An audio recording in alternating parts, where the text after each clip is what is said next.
Alrighty, folks, I want to give a shout out to all the Las Vegas real estate agents. I want to let all of the Las Vegas real estate agents know that I am actively looking to buy 1 or 2 rental properties in Vegas.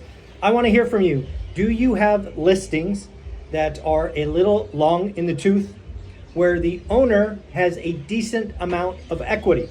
The reason I want to know about these is I think we can create a win-win situation where we structure a deal first and a second, bring some money down, that everybody wins. Again, I will be using these as rental properties, so I will have to manage the total payments to rent income, but I'm sure we could do something.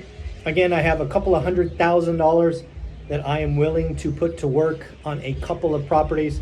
So if you follow me on Instagram and you are a Las Vegas real estate agent and you want to talk buy box, you want to talk opportunities, hit me up on Instagram, and I can of course give you my cell number and the like. So let's go shopping. There's a lot of inventory available in Vegas, and it's time to write disrespectful offers.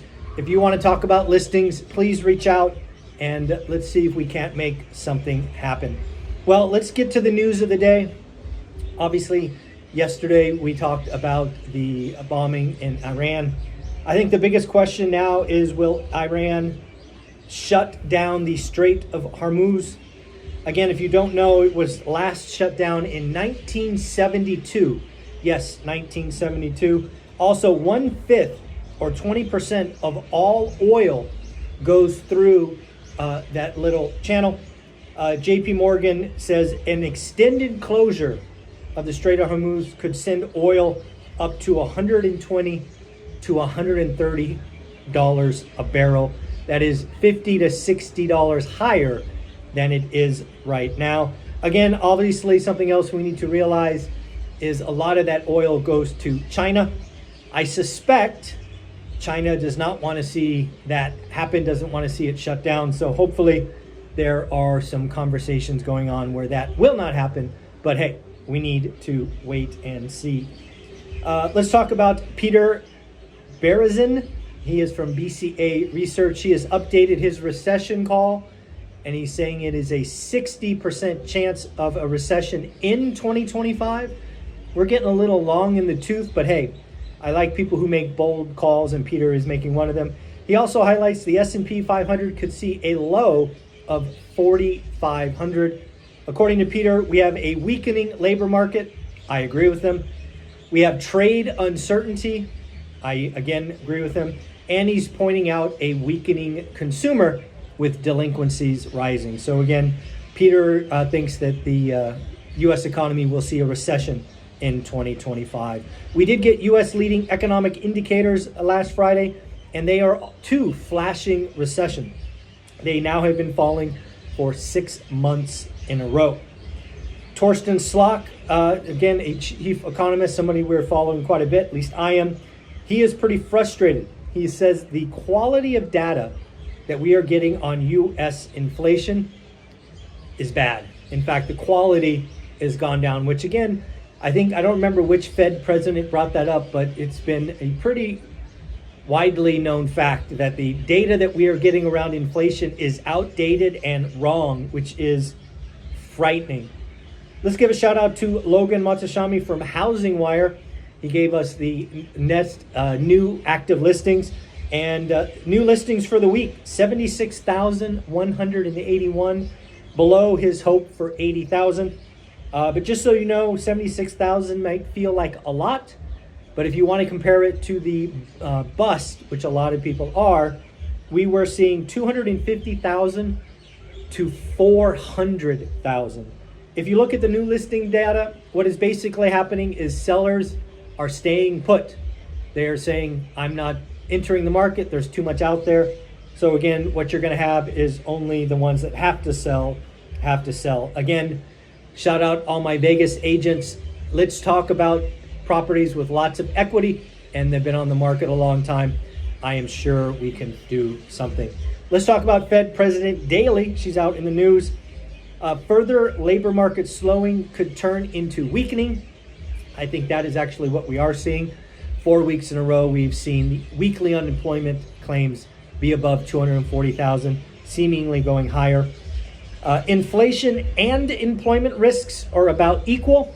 It's going to be interesting because I think there's a lot more people talking about tariffs not being this inflation shock or tax that maybe many had expected.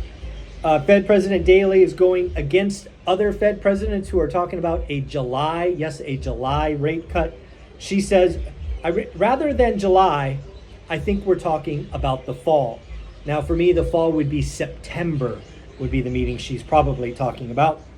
Again, closing out with Fed President Daly, it is possible that tariffs won't have much impact.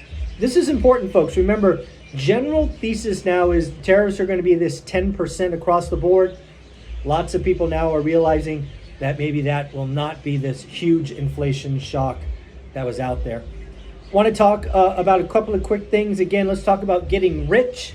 I'm always want to harp on this. If you want to get rich, I think there's something to that, saving your first $1,000 and then saving the first $10,000. That is done via discretionary income. It is step one of my wealth formula. Create more discretionary income. Step two, choose your thing. What kind of investor are you going to be? And then become elite at that. It is not time for diversification, in my opinion, as you start to plant seeds where you've chosen to get rich. And then finally, of course, the one that everybody hates, step three, you have to do it for a decade. And we are just closing up the Millionaire Mastermind over here at the Four Seasons. And we talked a lot about building a brand, about building a movement called One Rental at a Time. And I just want to let you know that writing a book turned out to be a genius move. Writing a book that summarized our story, the good, bad, and the ugly, is a stroke of genius. I highly recommend it. I also highly recommend self-publishing. It is not difficult to self-publish on Amazon. Give it a shot. Also, something that I think is very unique about One Rental at a Time, and again, a superpower, is go find 5 friends in your chosen area and talk to them every week. Talk to somebody on Monday, Tuesday, Wednesday. It is a lot easier to create content when you have other people excited about the topic. Then number 3, you can create a course, what I call paint by numbers. Follow the script. I have, of course, how to get started, One Rental at a Time, $3.99. Get it on my website. That's paint by numbers. But the most valuable and the thing that I am most proud of is our school community. And if you haven't heard, folks, we finally crossed 400. We actually got 5 more people that signed up today. I will give them a shout out tomorrow. Again, creating a community is something I think I'm going to be known for years, if not decades to come. You want to be there. It is where wealth builders go to grow and network and learn and frankly inspire others. I hope to see you inside school. Again, we're over 400, so I'm adding more value. We're going to add the Vegas replay. As soon as I get back to Vegas, you will have that at level 2. So more value coming. Take care, folks. Have a great day. Bye.